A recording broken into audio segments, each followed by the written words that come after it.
All right, everyone, let's get started. So good afternoon and welcome to the Roundabouts Integrated Workflows with InfraWorks 360 Civil 3D and Autodesk Vehicle Tracking webinar.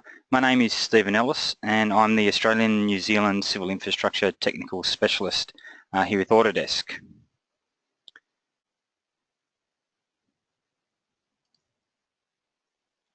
So before we get started with the webinar, we just have some ground rules as usual. So any questions you have throughout the webinar, please type them into the questions dialog box that you have on your GoToWebinar, and we'll have some time at the end to answer any questions that you may have.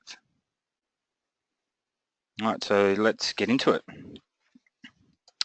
So first we're going to start with the InfraWorks 360 side of things. So let's look at how easy it is to change from a T-intersection, which we have here, to a rule-based roundabout. So here we've got, so it'll be a two-lane roundabout in the end. We're going to use the mini roundabout for this two-lane design.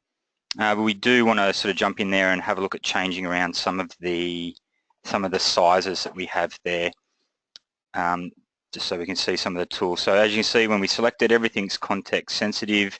Anything that you can change is highlighted and available to you to change there. So we can change the central island there. We can also jump on and change the diameter if we felt we needed to. So some of the other grips that are available to us, we can change the taper lengths or the extent of the roundabout there. This can be important when you have two intersections close together, like we do here. You may need to shorten those up to fit two intersections together.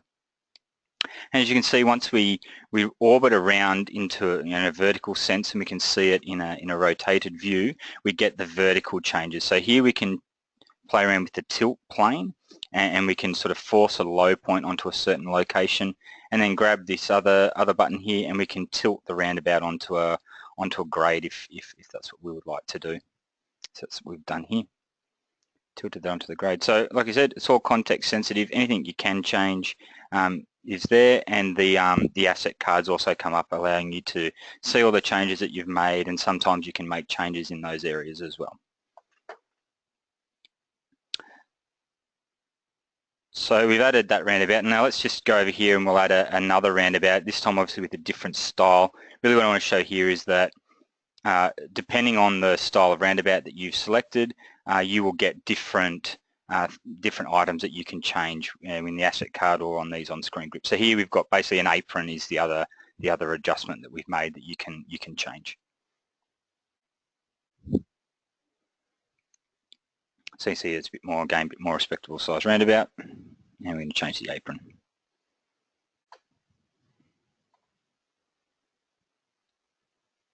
So that's pretty quick and easy, how easy it is to create roundabouts in InfraWorks 360. There's not really much else to them. Obviously a lot of styles and things you can play with, but pretty much that's the gist of how you make and control them. So let's move on and look at how easy it is to move from InfraWorks 360 into Civil 3D and what comes along with us there.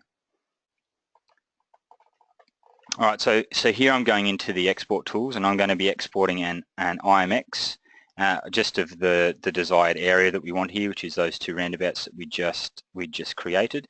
Of course, you can export the whole model, whatever part of it that you'd like. So we're just exporting that to the IMX here, making sure that the coordinate systems, of course, are all correct. Always important with InfraWorks.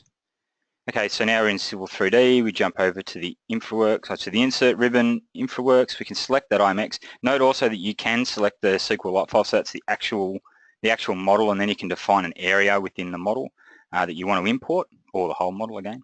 Set that coordinate system, always important. We can go down and now look at the selection set. So what we don't want to have is too many surfaces here, so we just want the existing surface. We won't bring any planned roads. We'll bring design roads, intersections, and the roundabouts themselves in. We just open the model and that will download all that information.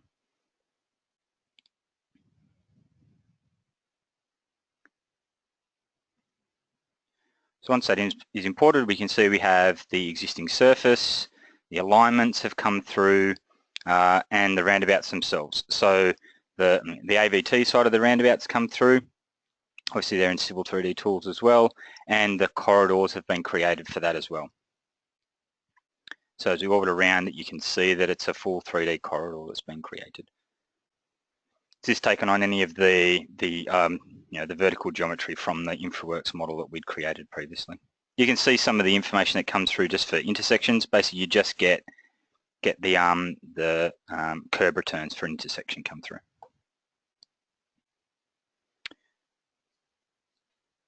All right, so there you go. That's what comes straight in from InfraWorks into Civil 3D. All right, so now we've got our roundabout imported into Civil 3D. Let's look at using some of the design tools from AVT and Civil 3D to continue the detailed design of this roundabout. So first up, let's change it to an Australian standard. So we're going to go for an Austroads one in this case here. So also just note that there are a whole lot of errors that have come up there. They're the little blue cyan ones. When we select this new Austroads roundabout, that will change obviously because the designs rules have changed. We're going to pick the single roundabout, and we should see as soon as I select that, we get a couple more errors come up. So that's them I'm highlighting there on the screen. So now what we can go and do is jump in and just have a look at what those errors actually are. And then we can jump back into this panel and we'll start to change those. So you see we've got a circulating lane width that is too small. We've got the interleg radius is too large, and the entry and exit splitter island radiuses are too small. And that's the same on every leg because it's each one is the same. So back in our properties, we can jump in and change our circulating lane width, and you'll get that on-screen feedback once you've entered in the new value. You should see that that's updated and that error message has gone away. So now let's change the splitter island radiuses. So go on to entry. Everything's pretty self-explanatory, and you're getting that as you're clicking on things, you notice in that the diagram over on the side, it's pointing to what it's changing as well. So it's good information on what you're actually changing. So that's the exit fixed up, and then we can go in and change the interleg radius as well. Now this one I have a couple of goes at trying to get it right. I'm just trying to play around with what radiuses seem to work the best. And then again, you can see that feedback is not changing as I select radiuses that are still too large.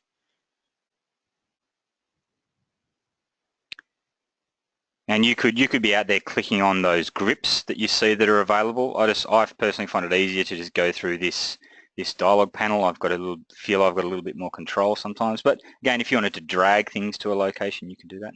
So what I'll do here is off recording, I will go through and fix up the rest of these roundabouts so you don't have to see me do that. So there you go. So we now have a roundabout that's compliant as per the standards that are in that Austroads roundabout style that we're selecting. So let's look at this again in our object viewer so that we can see that it is a 3D roundabout and it does have a corridor applied to it with a whole lot of assemblies.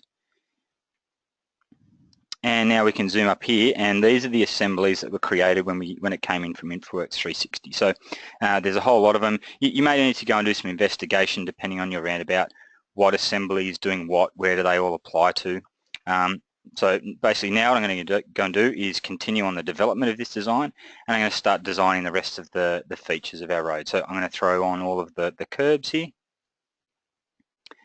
And again, this is where, which side does this one need to be on? You just need to do some investigation yourself as per your roundabout as it comes in.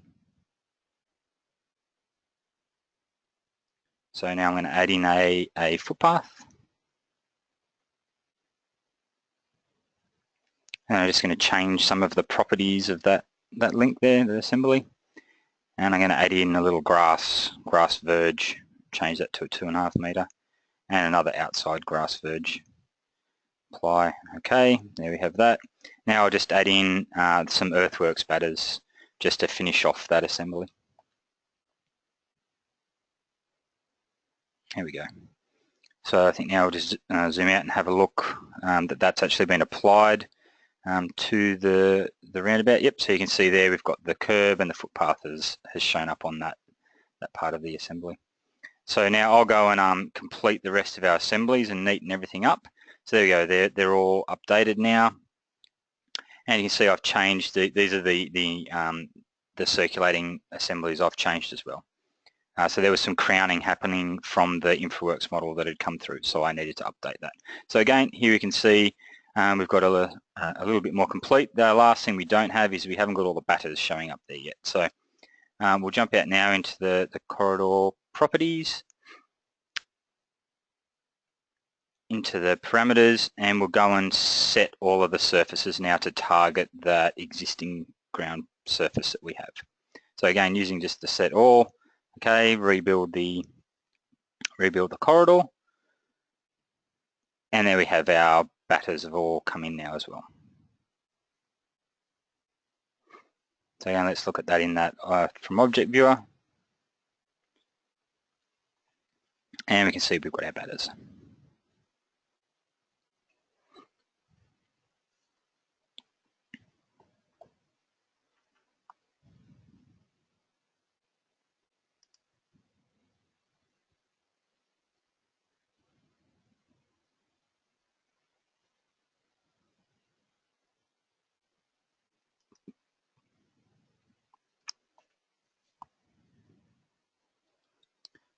Right, so one of the other things we need to do, because further later on we're going to be using this back in InfraWorks 360, we just want to make sure that we've got some of our materials all applied to it. So in this case there, I'm using that all code sets.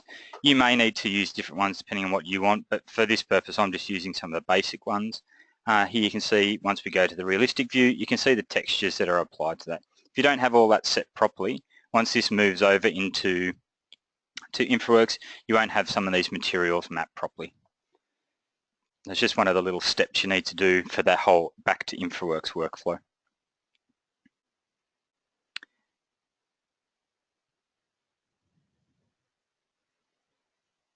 So again, in this same vein, let's just jump into here.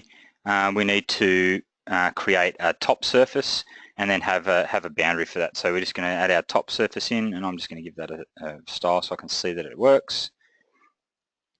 And again, add the boundary so that it's cropped and shrunk around it. Again, so they're the two things that are going to get taken into InfraWorks. The surface and then the corridor model are the two things that come into InfraWorks later on. So it's just some setup that's necessary.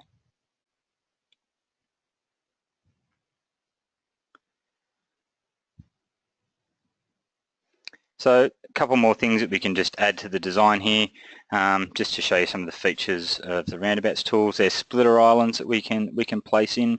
Again, that's all referencing back to the styles and standard that you've selected there and how that's built.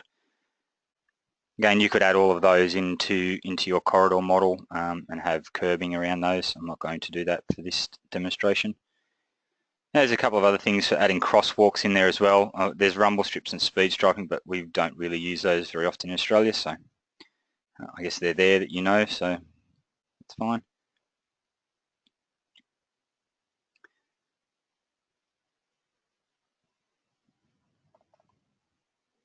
All right, so that's pretty much the design. Obviously there's probably a fair bit more finessing that you need to do that in terms of forcing low points, doing some grading and a whole lot of information like that, but those tools are no different to anything else that you would have already been using. So let's move on now and have a look at the next step, which will be taking in and having a look at any of the vehicle movements that are around this roundabout and making sure that everything's compliant there. So the first thing we need to do, so we use the surfaces, is in settings, in vehicle tracking, go into the surfaces panel here and just set those two surfaces and make sure that you're projecting the swept path onto the final surface. So that'll now mean that we can drive on that surface, snap to it, and use any of the vertical tools that we need. So next we're choosing the car. So notice here that with vehicle tracking, it's just snapping and locking automatically to the road surface, or to the lane.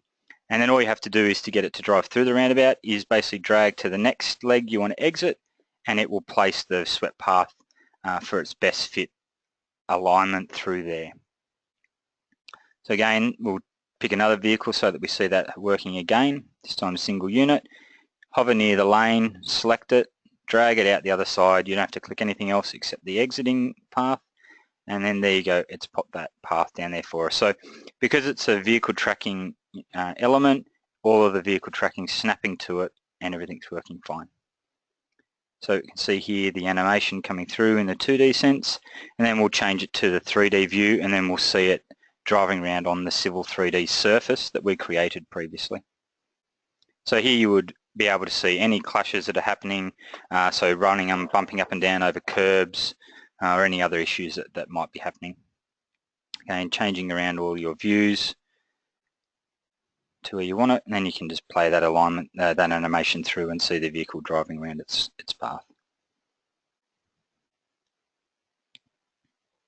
And you can see it bumping over some anomalies that I've had left in the model there.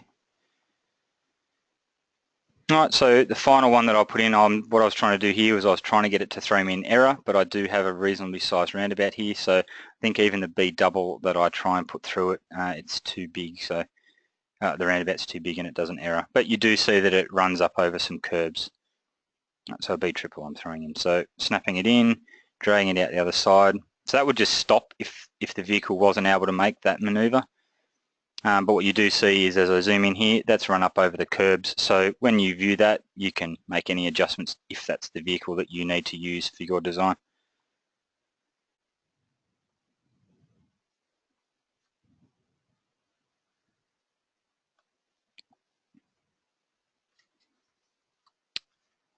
Alright, so let's move on to the final step in this whole little workflow that we're looking at here, which is getting everything from Civil 3D back into InfraWorks 360. Of course, why do we want to do that? Well, you've been presenting to your clients through concept design or feasibility, InfraWorks 360, and now you want to start giving them wireframe drawings. Probably not the best idea. You can push all this back into Civil 3D and see everything that you need. So again, this is focusing on those code sets and how you get everything to texture and map inside of from Civil into InfraWorks. So in here we can go and change a whole lot of these materials around to whatever we want.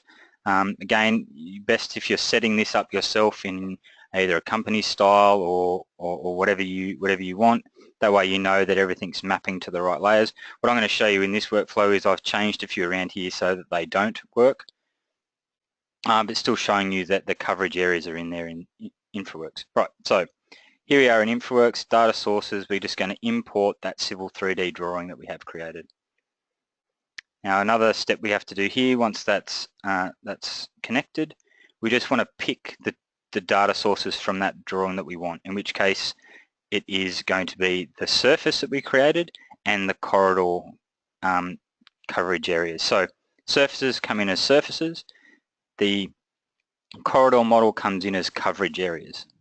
So you can see here that we've got some pretty horrible looking pavement textures. So I'm going to now show you here just some of the quick ways that you can change those.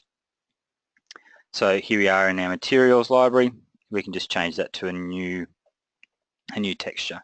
You can see my footpaths didn't bring a texture across at all. It was a texture from Civil 3D that didn't map to an InfraWorks texture. So you would again want to fix that in any company styles you had, or if you just use the basic code set, it does work. So I'm just going to pick a light grey concrete, and now let's zoom down into the curb itself. Again, this didn't map, but we can see that I think this is a good way. You can see that there's actually a surface in there, so you can see the profile of that curb that has come through from Civil 3D. And again, we're going to change this to a different material. There's a lot of different materials in InfraWorks. You need to play around with which ones work best for your visual style that you're trying to go for.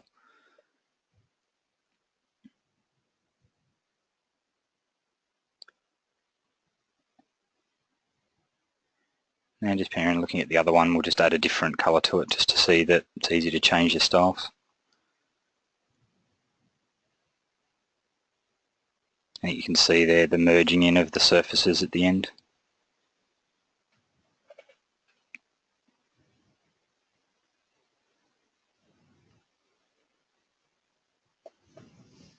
So obviously you wanted to bring any line marking through. There's a whole lot of different workflows that need to come in for that. But this is just going to bring in the surface and the coverage areas so that you get it all textured up. So basically you can continue presenting in this visual format, creating AVIs and fly-throughs of any detailed design models that you've created.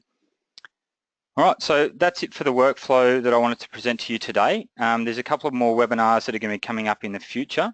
So here they are here. There's a workflows for Revit building services projects on the 14th. I've got another InfraWorks, but this time for traffic analysis and simulation preview on the 21st. The collaboration for Revit and A360 team on the 29th. And what's new, InfraWorks 360? I think that's the wrong date for that because we're not exactly sure yet when the InfraWorks is released. So just have a look at that website at the bottom for any upcoming webinars that are being released, and you can join any of those that are coming up. One last thing before we get to questions, there's some additional resources. So this is being recorded and will be up on our YouTube channel shortly.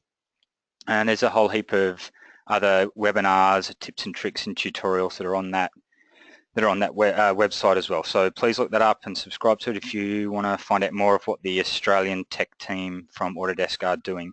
There's also my contact details there if you want to get in contact with me. And I'll just say now we'll jump over and see if any questions have been put into the questions area. I don't see any at the moment, so I've answered everyone's burning questions. I'll wait just another couple of seconds to see if anything pops up. I've had issues before with the questions not coming through. So what I do get is I do get a list of any questions that come through that I may not have seen, and I can respond to those individually afterwards.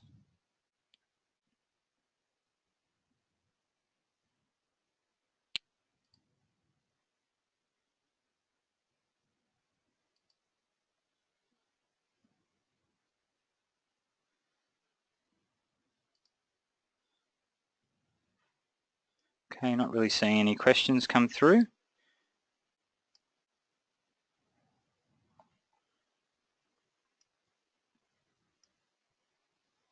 All right, I might just jump back to that upcoming webinars page one last time so you can see what's coming up in the future.